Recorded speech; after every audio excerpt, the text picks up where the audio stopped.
ಅಂದ್ರೆ ದಕ್ಷಿಣ ಕಡೆ ಮಾರಿಮಣ್ಣ ನಡೆದಂತ ಕಾಶಿ ಮುಟ್ಬೇಕಂತ ಮದ್ರಾಸ್ ಕಡೆ ಬರಲ್ಲ ನೋಡ್ಬೇಕಂತ ಕಾಶಿ ವಿಶ್ವನಾಥ ಸಿಗ್ತದ್ರಿ.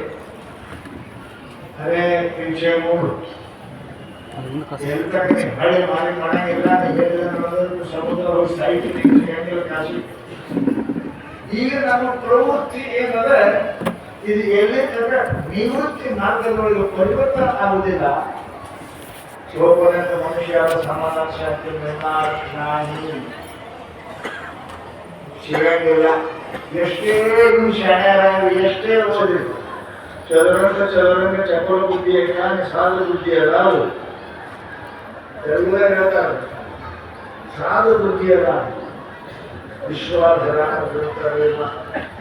ನಿರ್ಮಣ್ಣನ ಹೇಳ್ತಾರವರು ನೀವು ಎಷ್ಟು ರೊಕ್ಕ ಗಳಿಸ್ತೀರಿ, ಎಷ್ಟು ಶಾಣ್ಯರಾಗ್ತೀರಿ, ಎಷ್ಟು ಪದವಿ ಪಡಿತೀರಿ, ಎಷ್ಟು ದೊಡ್ಡವರಾಗ್ತೀರಿ, ಅಷ್ಟು ನೀವು ದುಃಖದಾಗ ಬೀಳ್ತೀರಿ.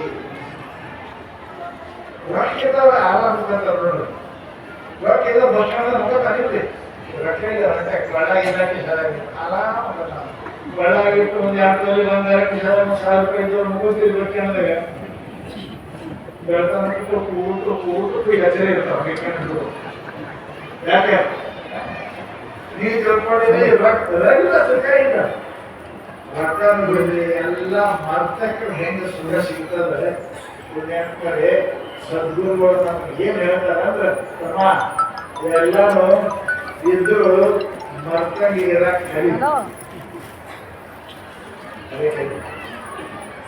ಅಲ್ಲಿ ಸಿಗುವುದಿಲ್ಲ. ಅದಕ್ಕೆ ಸದ್ಗುರು ನಮ್ಮ ಜೀವನದಲ್ಲಿ ನಮ್ಮ ಕಲ್ಯಾಣ ಮಾಡೋರು ಯಾರೇ ಇದ್ರೆ ಗುರು ಒಬ್ಬರೇ ಅದ.